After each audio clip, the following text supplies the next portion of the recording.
Hello guys, welcome back to Pakistani reaction channel जिसका नाम है क्रेजी ब्रो रिएक्शन। तो आज जनाब साहब बड़ी जबरदस्त वीडियो लेकर आए हैं और वो है about missile man of India, जिसे डॉक्टर एपीजे अब्दुल कलाम भी कहते हैं। जी अच्छा जी, उनकी वीडियो आज लेकर आए हैं। बड़ी जबरदस्त वीडियो होने वाली है। उनका मतलब स्टार्टिंग से लेके एंडिंग तक वो क्या क्या मतलब उनकी कंट्रीब्यूशंस रही हैं तो और वो कौन थे, रिस्पेक्ट क्यों दी जाती है। बेसिकली मेरे ख्याल में जहां तक मुझे नॉलेज है ना, इंडिया को न्यूक्लियर पावर बनाने में इनका एक बहुत बड़ा ना योगदान है, बड़ा हाथ है इस पर से। और खाली इंडिया के ना प्राइम मिनिस्टर या फिर प्रेसिडेंट भी रह चुके हैं। तो प्राइम मिनिस्टर या प्रेसिडेंट है, स्टिल है? नहीं, अब तो मैं खाली इनकी डेथ हो गई है। बाकी आज उनकी हिस्ट्री टोटल मतलब उनकी लाइफ की प्रॉपर ना मतलब स्टार्टिंग से लेके आने हर चीज इसी वीडियो में कवर होगी। तो स्मॉल सी वीडियो है, ज्यादा बड़ी वीडियो नहीं है। जो लोग हमारे चैनल पे नए हैं वो तो हमें पहली दफा देख रहे हैं तो सब्सक्राइब कर दें। जो पुराने हैं उनको तो वैसे ये शक्लें याद होगी होंगी।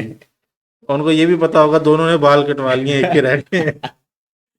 स्टार्ट करते हैं। तमिलनाडु के रामेश्वरम में जन्मा ये एक गरीब लड़का, जिसके घर लालटेन जलाने के लिए तेल खरीदने तक के पैसे नहीं थे। परिवार को 2 वक्त की रोटी तक नसीब नहीं होती थी। ना पैरों में चप्पल थी और ना ही सर पर पक्की छत।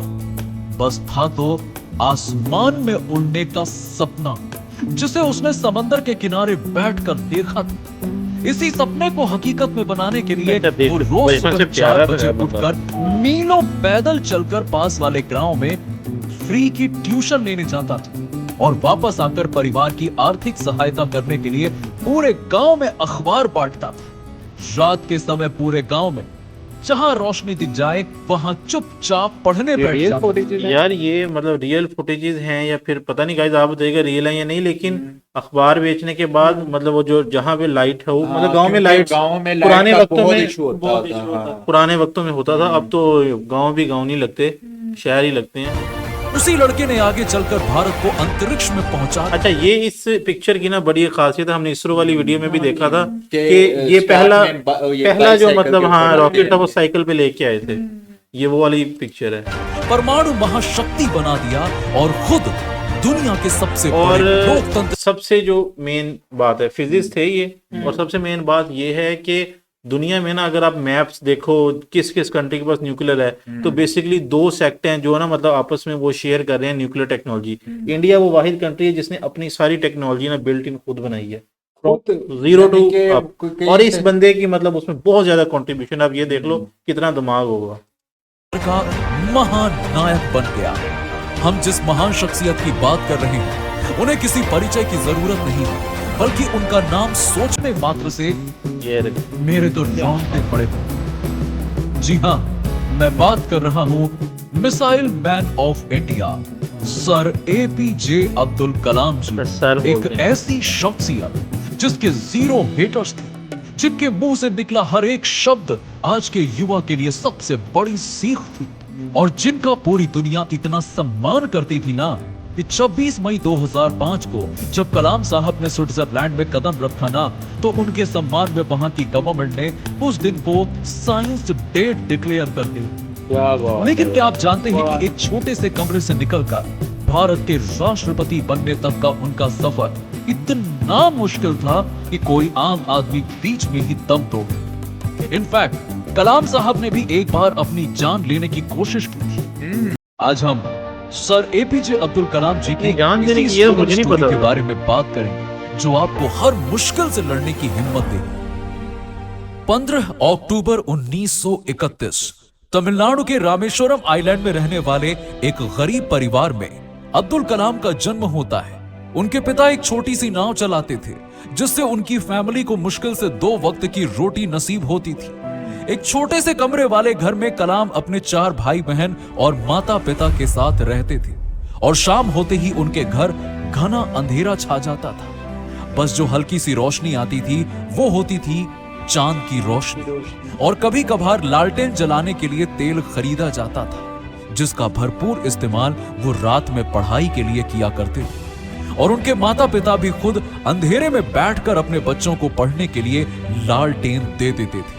कलाम साहब को पढ़ाई का इतना शौक था कि 8 साल की उम्र में जब उन्हें पता चला कि उनके गांव से कई किलोमीटर दूर एक ऐसे टीचर हैं जो 5 साल के बच्चों को फ्री में गणित पढ़ाते हैं। लेकिन उनका एक नियम था कि वो सुबह 4 से 5 बजे के बीच सिर्फ उन बच्चों को पढ़ाएंगे जो नहा कर आएंगे। तभी 8 साल के कलाम यार वैसे क्या यार, मतलब ना क्या 5 साल के पाँच- 5वीं क्लास के बच्चों को, नहीं हाँ। ये 4 से 5 के टाइम पे सिर्फ उनको पढ़ाएंगे। नहीं वो भी है साथ। उनका एक नियम था कि वो सुबह 4 से 5 बजे के बीच सिर्फ उन बच्चों को पढ़ाएंगे जो नहा कर अच्छा, 4 आएंगे। से 5। तभी 8 साल के कलाम ने ठान लिया कि वो मैथ्स तो सीख कर रहेंगे। ऐसे में ठंडी हो, बड़ी बात है गर्मी हो या बारिश, वो हर सुबह ठंडे पानी से नहाकर और तैयार होकर मास्टर जी के पास पढ़ने चले जाते थे। इसी बीच इस बच्चे के जीवन में एक ऐसी घटना हुई जिसने भारत का भविष्य सुनहरे अक्षरों से लिख दिया।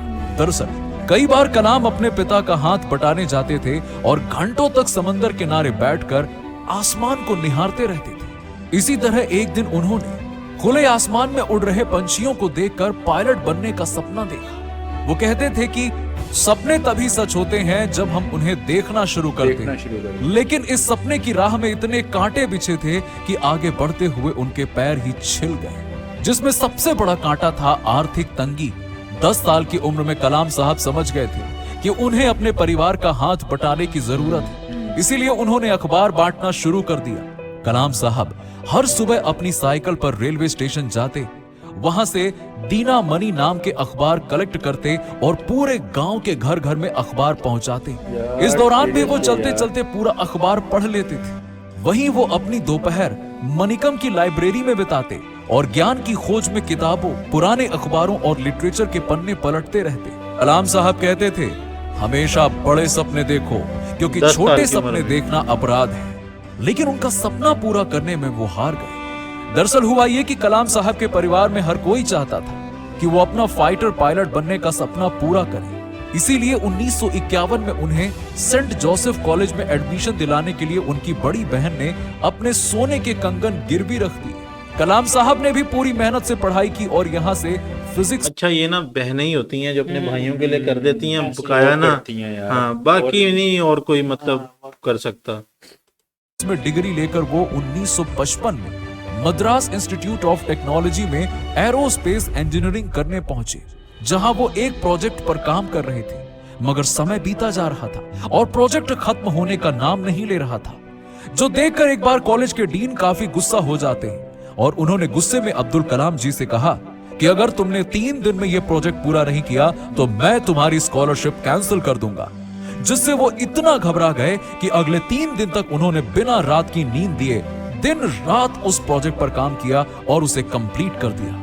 जो देख डीन काफी खुश हुए और उन्होंने कलाम से कहा कि मैं जानता था कि तुम में वो काबिलियत है, लेकिन मैं देखना चाहता था कि तुम में मुश्किल वक्त को सहन करने की क्षमता है या फिर नहीं।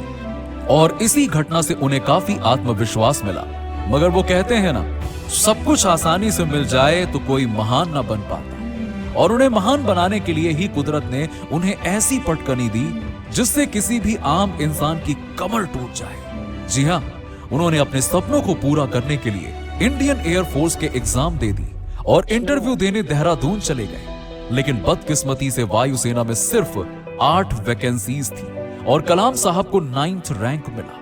और वो यार एक 8 हाँ, एक just से एक अच्छा बंदा नंबर से। मतलब ज्यादा एंड पे नंबरों पे आ जाए ना या ना हो सिलेक्ट, वो अलग बात है, या पास फेल हो लेकिन जाए यार इसके बिल्कुल पीछे साथ भी- आके ना यार। नहीं, इसके पीछे भी मैं कहता हूँ ये देखे ना, अगर वो नहीं हाँ। हुआ तो फिर देखें क्या बन गया। लेकिन उस टाइम उस बंदे की क्या हालत होगी कि 9th नंबर और 8th नंबर नंबर, एक सीट का फर्क है यार। अपने सपने को हकीकत बनाने में फेल हो गए। उस वक्त वो नौजवान अपनी आंखों के सामने हर उम्मीद को टूटते हुए देख रहा था। दुख, दर्द और पीड़ा इतनी थी कि उन्हें अपनी जान लेने तक के ख्याल आए। उस वक्त वो उत्तराखंड के ऋषिकेश में चले गए और एक दिन वो गंगा किनारे टहल रहे थे। उस वक्त उनके दिमाग में नदी में कूदने के ख्याल भी घूम रहे थे। मगर तभी उन पर स्वामी शिवानंद की नजर पड़ी। उन्होंने कलाम के पास आकर उनके कंधे पर हाथ रखते हुए पूछा, बेटा क्या हुआ? तो सुनकर कलाम की आंखें भर आईं और उन्होंने स्वामी जी को पूरी बात बताई कि मेरी बहन ने मुझे पढ़ाने के लिए अपने गहने गिरवी रखे थे, लेकिन मैं फेल हो गया। अब मुझे कोई रास्ता नहीं दिख रहा कि मैं क्या करूं। तब स्वामी जी ने उन्हें कहा कि बेटा तू असफल नहीं हुआ है, ऊपर वाले ने तुम्हारे लिए इससे भी कुछ बड़ा सोच कर सोचा रखा हुआ है, है। इसीलिए Just उदास wait मत for हो। और वापस इस जा और बात कुछ से नया पता करने लगता है की कि जिंदगी में ना एक मेंटोर का होना कितना जरूरी है। और जौन से लोग ना बस कहते हैं ना कि मेंटोर के बगैर ही बन जाएंगे, नहीं वो भाई, नहीं इधर भी देखो इतना बड़ा आदमी है लेकिन उसको, अच्छा मेंटोर का जरूरी नहीं है कि कोई वो साइंटिस्ट ही हो, वो कोई भी हो सकता है। कोशिश कर, क्योंकि जीवन में हर रोज सूरज निकलता है और नया सवेरा होता है। स्वामी जी की इस बात से अब्दुल कलाम ये सर को turning काफी point हिम्मत था। मिली और उन्होंने वापस आकर डीआरडीओ यानी कि defence research and development organisation join कर ली। लेकिन यहाँ छोटे मोटे प्रोजेक्ट्स पर काम करके वो खुश नहीं थे। इसी बीच उनकी मुलाकात विक्रम साराभाई से हुई, जिन्होंने एपीजे अब्दुल कलाम की काबिलियत से खुश होकर उन्हें अपना स्टूडेंट बना लिया और Indian national committee of space research यानी कि इनकोस्पार में ट्रांसफर मिल गया, जहां उनका पहला मिशन था भारत के पहले रॉकेट की उड़ान भरना। लेकिन शुरुआत स्टेज में होने के कारण इनकोस्पार के पास ना तो कोई वर्कशॉप थी और ना ही कोई ऑफिस। हर चीज कठिन लग रही थी। तभी कलाम साहब ने अपनी टीम से कहा, हमें हार नहीं माननी चाहिए और किसी भी चुनौती को हमें हराने का मौका भी नहीं देना चाहिए। जिसके बाद उन्होंने केरल के थुम्बा गांव में एक चर्च को अपना वर्कशॉप बना लिया और वहां के फादर के घर को अपना ऑफिस। फिर सरकार से मिले थोड़े बहुत अच्छा पैसों ये से देखो कि उन्होंने तो बना लिया, लेकिन उस फादर और चर्च वालों के तो देखो ना कि उन्होंने उनको मतलब प्रॉपर अपनी जगह दे भी दी, एनवायरनमेंट दिया, हाँ एनवायरमेंट proper, दिया। हाँ। ये मतलब ना एक बड़ी जबरदस्त अच्छी चीज है। उन्होंने बकायदा पूरे अब यहाँ रॉकेट से को मतलब ही कि बना उनके डाला। आगे ये प्रॉपर लेकिन यहाँ पर start उनकी हुआ था मुश्किलें ये खत्म चीज। नहीं हुई, क्योंकि रॉकेट को लॉन्च पैड तक ले जाने के लिए उनके पास कोई साधन नहीं था। तभी उन्होंने रॉकेट के पूरे पार्ट्स को डिसमेंटल किया और सभी टुकड़ों को बैलगाड़ी और साइकिल की मदद से लॉन्च पैड तक पहुंचाया। ओए होए। इतनी मुश्किलों के बाद 21 नवंबर 1963 को ये रॉकेट लॉन्च करके भारत ने अंतरिक्ष में अपना पहला कदम रखा। लेकिन क्या आप जानते हैं कि एक मिसाइल मैन जिन्होंने इस देश को उसकी असली ताकत दिखाई, उनका नाम मिसाइल मैन एक सक्सेसफुल नहीं बल्कि एक फेल प्रोजेक्ट से पड़ा था।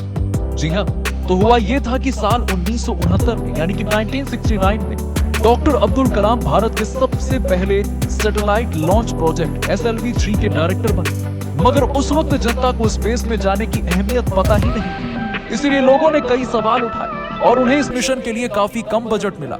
मगर फिर भी सर एपीजे अब्दुल कलाम इस मिशन के लिए इतने ज्यादा डेडिकेटेड थे कि उन्होंने अपने करियर में एक भी वीकेंड ऑफ नहीं लिया, कोई छुट्टी तक नहीं मनाई और खून पसीने से SLV-3 को तैयार किया। और कीप इन माइंड के ये मतलब गवर्नमेंट जॉब पे थे और गवर्नमेंट जॉब में छुट्टी मतलब करना कोई इतनी बड़ी बात नहीं है, लेकिन यार डेडिकेशन है बंदे की, नो डाउट। इसी बीच उनके पिता की मौत हो गई, लेकिन वो अपने लक्ष्य से भटके नहीं।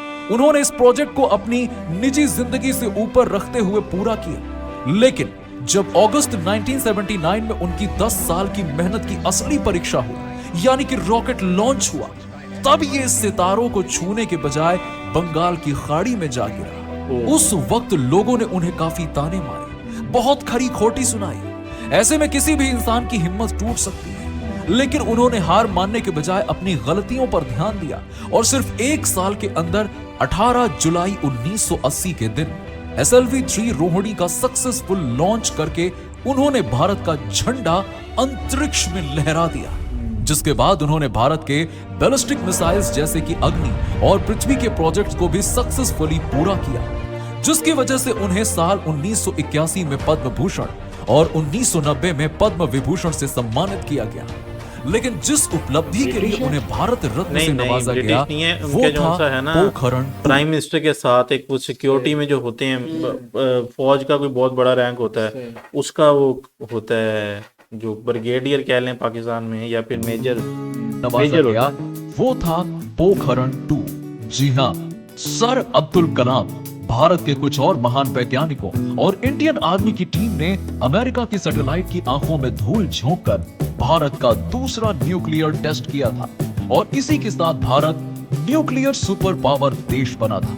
आप में से काफी कम लोग जानते होंगे कि कलाम साहब कुछ समय के लिए अमेरिकन स्पेस एजेंसी नासा में भी ट्रेनिंग लेने के लिए गए थे। ओके। वहां की मैनेजमेंट उन्हें देखकर इतनी इंप्रेस हो गई थी कि उन्होंने कलाम सर को नासा में जॉब ऑफर कर दी और उन्होंने कहा कि हमें आपके जैसे ही तो टैलेंट की जरूरत है और वैसे भी आपके भारत में रखा क्या। तभी अब्दुल कलाम साहब मुस्कुराए और इंडिया को स्पेस तक पहुंचाने की जिद के साथ वापस लौटा और अपनी जिद को पूरी भी किया। लेकिन फिर भी नासा का कोई भी वैज्ञानिक उनसे नफरत या जलन महसूस नहीं करता, बल्कि अब्दुल कलाम सर तो उनके भी रोल मॉडल हैं। इसी तरह कुछ साल बीते और फिर आया 25 जुलाई 2002 का वो ऐतिहासिक दिन जब सर एपीजे अब्दुल कलाम भारत के 11वें राष्ट्रपति बने। लेकिन आपको ये अच्छा, लेकिन ये जो President भी प्रेसिडेंट बने हैं तो इनको मतलब बनाया गया है, क्योंकि प्राइम मिनिस्टर तो बनता है ना, मतलब उसको वोटिंग के थ्रू बनता है। प्रेसिडेंट के वो मेरे ख्याल कोई और ये तरीके से assembly बनाते का हैं, votes होते हैं। असेंबली के वोट पे बनता है। जानकर गर्व होगा कि उन्होंने कभी अपनी प्रेसिडेंट सैलरी नहीं ली, बल्कि उसे गरीब और पिछड़े हुए गांव में दान कर दिया ताकि वहां भी स्कूल बने और वहां बड़े सपने देखने वाले किसी बच्चे को उनके जैसा संघर्ष ना करना क्या पड़े। बंदा था यार। मगर फिर 27 जुलाई 2015 के दिन हमने उन्हें हमेशा हमेशा के लिए खो दिया। लेकिन सर एपीजे अब्दुल कलाम आज भी हमारी यादों में जिंदा है अच्छा, इनकी मैंने ना बहुत सारी स्पीचेस सुनी है स्टूडेंट के साथ, बड़ी जबरदस्त स्पीचेस हैं यार। और उनकी बात करते ही आंखें खुशी के आंसुओं से भर आती हैं। इसीलिए आज मेरे लिए नहीं बल्कि उनके ट्रिब्यूट में हम इस वीडियो को जितना हो सके लाइक करिए और शेयर कीजिए और कमेंट बॉक्स में कलाम साहब की तारीफ में 2 शब्द जरूर लिखिए। कुछ नहीं तो मिसाइल मैन की जय हो ये लिखिए। ये तो कहना भी बनता है, मिसाइल मैन की जय हो। हाँ, ये तो कहना भी बनता है करते यार। हैं कि संघर्ष से भरी इस कहानी से आपको काफी हिम्मत मिली होगी। अगर आप भविष्य में ऐसे ही स्ट्रगल स्टोरी सुनना चाहते ओवरऑल ये वीडियो एंड हो गई। अच्छा, ये ना वीडियो एक ना स्पेसिफिक रिकमेंडेशन के ऊपर थी। हमारे ना बहुत सारे व्यूअर्स ने कहा था कि एपीजे अब्दुल कलाम साहब की वीडियो लेकर आए, तो हम लेकर आए थे। हमें ना जो हाँ, एक लिहाज से आपने अच्छा किया, हमें बहुत सारी इंफॉर्मेशन हाँ। सीखने से मिली है, देखने को मिली है, उनकी ये हिस्ट्री चीज जानने है। को मिली है। अच्छा, उनकी जिंदगी मोस्टली लोग क्या करते हैं, कहते हैं कि यार मिस्टर इंडियन हैकर की, क्रेजी XYZ की, या फिर ना कोई इस तरह की वीडियोस लेकर आए। ये वाली वीडियोस भी इंडिया का पार्ट है, हम ये कैसे स्किप कर सकते हैं। तो ये वीडियो तो बहुत इन्फॉर्मेटिव थी, बहुत अच्छी थी। आप बताएं आपको ये वीडियो कैसी लगी है, क्या हमें मजीद फ्यूचर में भी ऐसी वीडियोस लेकर आनी चाहिए और या अब तो नहीं। सुनने में ये है कि इसरो जो है वो ये चंद्रयान 3 का कोई हाँ। मिशन कर रहा है। कर चुका है कर चुका है? और इस बात को भी 2-3 साल हो चुके हैं और अब तो इसरो को सरप्राइज करने जा रहे हैं इस तरह की टेक्नोलॉजीज और इस तरह की रॉकेट लॉन्चर्स जो हैं वो नासा हाँ, नासा को लेकिन ओवरऑल मेरे ख्याल में मैं तो ये कहता हूँ कि अभी वो होना है, जो कि नहीं, मुझे नहीं, मुझे भी हाँ। रिसेंट पिछली वीडियोस में आया था, पता नहीं, देखें आप लोग बताइएगा कि मतलब वो हो चुका है या होना है।